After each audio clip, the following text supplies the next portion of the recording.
The Elizabethan curriculum, a classical education for the modern man. Lecture 12, Virgil, the pastoral, the farm, and the golden age that never was. There is a temptation, having spent 2 lectures with the Aeneid, to treat the Eclogues and Georgics as preliminary work, the apprentice pieces before the masterpiece, the warm-up before the main event. This temptation should be firmly resisted, because it produces a misreading of all 3 works simultaneously. The Eclogues and Georgics are not lesser Virgil. They are different Virgil, written from a different angle toward the same darkness, and they were, for the Elizabethan reader, in some ways more immediately useful than the epic, precisely because their world was smaller and their questions more personal. The Eclogues came first. 10 short pastoral poems published around 37 before the Christian era, modelled on the idols of the Greek poet Theocritus, set in an idealized landscape called Arcadia, where shepherds tend their flocks, sing songs, fall in love, and conduct poetic competitions with each other in the shade of beech trees, beside clear streams. The world of the Eclogues is deliberately, consciously artificial. Nobody actually lived like this. The shepherds of the Eclogues are literary constructs, and Virgil knows they are literary constructs, and the interesting question is what he is doing with them.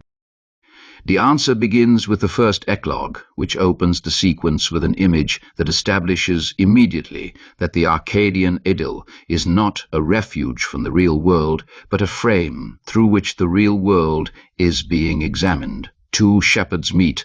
One, Tityrus, is lying under his beech tree in the traditional pastoral manner, at ease, his flocks around him, playing his pipe. The other, Melibœus, is driving his goats into exile.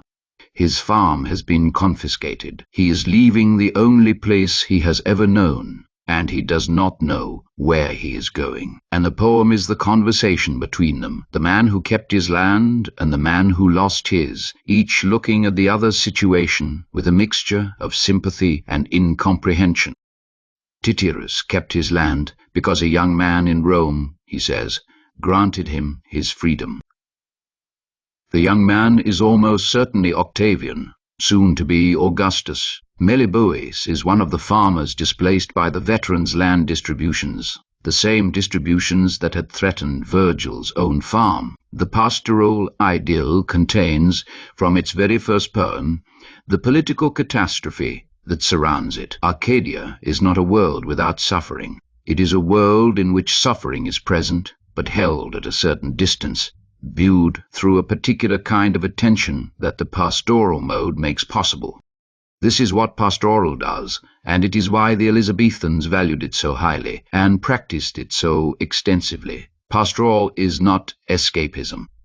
It is a technology for thinking about political and personal distress from a position of sufficient detachment that thought becomes possible. When Philip Sidney writes his Arcadia, when Edmund Spenser writes his Shepherdese calendar, they are doing what Virgil taught them to do, using the artificial world of shepherds and sheep and singing contests to think about courts and power and the question of what a good life looks like in a world that makes good lives difficult.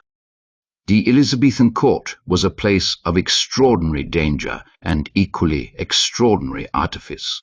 The performance of loyalty, of innocence, of pastoral simplicity by courtiers who were anything but simple was itself a kind of eclogue. When the queen and her favourites played at being shepherds and shepherdesses in elaborate entertainments, they were not merely amusing themselves. They were using the pastoral fiction as a space in which certain things could be said, certain feelings expressed, certain criticisms ventured, that the direct language of the court made impossible. The shepherd who complains that his beloved is cold is also potentially the courtier who finds his queen ungrateful. The pastoral mask makes the complaint speakable.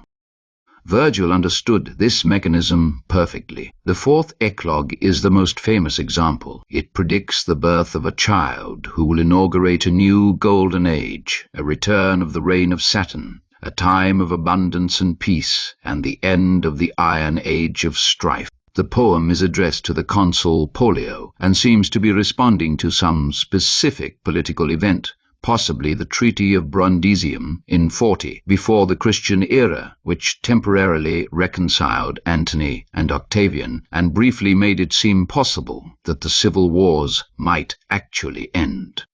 The child has never been definitively identified. Antean commentators proposed various candidates, medieval readers, beginning with Constantine and continuing through the entire Christian Middle Ages, read the poem as a pagan prophecy of the birth of Christ, which gave Virgil a peculiar double status in medieval culture, the greatest pagan poet and an unwitting prophet of the true religion, which is why Dante could choose him as a guide and why the Elizabethan schoolboy encountered him. The golden age that the fourth Eclogue promises, and that the Aeneid is supposedly founding, kept not quite arriving in the actual world, which may be why the idea retained its power. Every generation finds new reasons to believe that the golden age is just within reach, that the right political settlement or the right leader or the right policy will restore what has been lost, and every generation discovers that the Iron Age is more durable than the prophecy suggested. Virgil knew this. The Eclogues hold the Golden Age as a genuine longing and a genuine impossibility simultaneously. And the tension between the two is what gives them their particular quality of beautiful sadness. Arcadia is always about to be destroyed. The pastoral idyll is always already elegiac. Even in the moments of greatest peace and beauty, the note of loss is audible underneath. From the Eclogues, Virgil moved to the Georgics, 4 books on farming, published around 29 before the Christian era, and here the register shifts again. The Georgics are not pastoral. They are didactic. They are, on their surface, a poem about how to farm, how to cultivate crops, how to manage vines, how to keep bees. They are addressed to the actual agricultural practices of Italy at a time when Augustus was making the revival of traditional Roman farming one of the ideological pillars of his new order. The return to the land, the virtuous simplicity of agricultural life, the farmer as the moral backbone of Roman society, these were Augustan themes, and the Georgics serve them. But the Georgics are also, simultaneously, the most emotionally intense thing Virgil wrote before the Aeneid, and the intensity comes from the same place as everything else in Virgil. The awareness of loss embedded in the thing being celebrated. To write about farming as a moral ideal in Italy in 29 before the Christian era was to write about farming as it had been before 20 years of civil war had depopulated the Italian countryside, before veterans' land distributions had broken up farms that had been in the same family for generations, before the fields that were supposed to represent Roman virtue had been the battlegrounds of Roman armies killing each other. The Georgics praise the farmer's life with a particular fervor of a man who knows what it is to see that life destroyed. The most famous passage in the Georgics is not about farming at all. The fourth book, ostensibly about bees, contains at its center the story of Orpheus and Eurydice, and the insertion of this myth into a didactic poem about beekeeping is one of the most audacious structural decisions in Latin poetry. Orpheus, the greatest musician who ever lived, loses his wife Eurydice to a snake bite on the day of their wedding. He descends to the underworld, which Virgil has already shown us in the Aeneid's 6th book, and he plays for Pluto and Persephone, and his music is so beautiful that they agree to release Eurydice on one condition. He must walk back to the upper world without looking back. She will follow. He must trust that she is there. He almost makes it. He is almost at the threshold of the upper world, almost in the light, and he turns, whether from doubt or from love that cannot bear not to see its object. or from some necessity that Virgil suggests is built into the nature of things. He turns Eurydice is taken back. She recedes into the dark, calling his name, and the last thing she says to him is a farewell. And then she is gone, and Orpheus is left in the upper world alone with his music and his grief, and he sings his grief for months on the banks of the rivers, until he is torn apart by the Thracian women, offended by his rejection of all other love, and even then his severed head floating down the river continues to call her name. Why is this story in a poem about bees? The answer that satisfies me most is this: the Georgics are about the fragility of everything that is built and tended with patient care. The farm, the vineyard, the hive, all of it subject to catastrophe at any moment, disease, storm, war, the inexplicable failure of what should have flourished. The farmer's life is a continuous negotiation with loss, a continuous effort to maintain and restore in the face of forces that periodically destroy everything. Orpheus is the extreme case of this, the man who had everything, who lost it, who came closer than anyone to getting it back, and who failed at the last moment because he was human, and humans turn. The Georgics do not offer consolation for this. They offer the dignity of continuing to farm, continuing to tend, continuing to try, in full knowledge that the snake is always in the grass on the wedding day.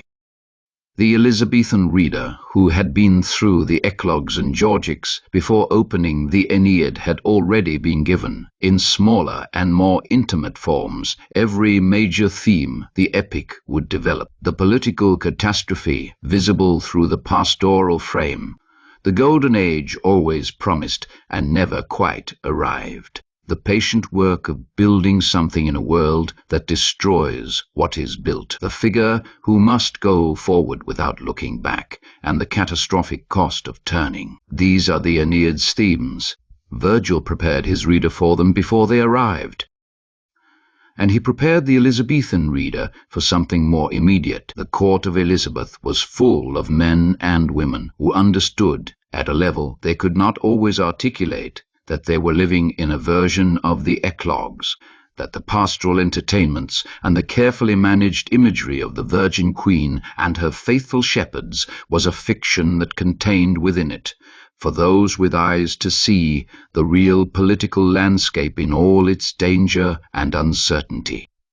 The farm that might be confiscated, the friend who kept his land, and the friend who did not, the golden age that the rain was supposed to represent, and the iron reality that kept breaking through. Virgil gave them the language for this, not a language of direct complaint, which was dangerous, a language of pastoral displacement, of classical allusion, of the gap between the ideal and the actual, held in productive tension, without either being surrendered. It was in the end the same gift that Terence had given them with his comedies and Cicero with his rhetorical system. A way of thinking about the real that was sufficiently oblique to be safe and sufficiently precise to be true. In our next lecture, we leave Virgil and enter a completely different world. The world of Ovid, who was Virgil's younger contemporary, who inherited everything Virgil had built, and who proceeded to do with it something that Virgil would have found simultaneously brilliant and deeply alarming.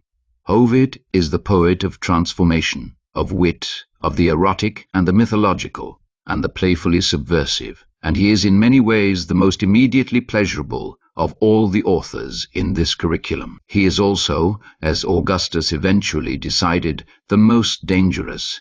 He was exiled in 8 of the Christian era and never allowed to return to Rome. He died in exile on the Black Sea. His crime was never entirely specified. A poem, Augustus said, and a mistake. The poem was almost certainly the ars amatoria, the art of love. The mistake remains obscure. We will spend considerable time with both. End of Lecture 12.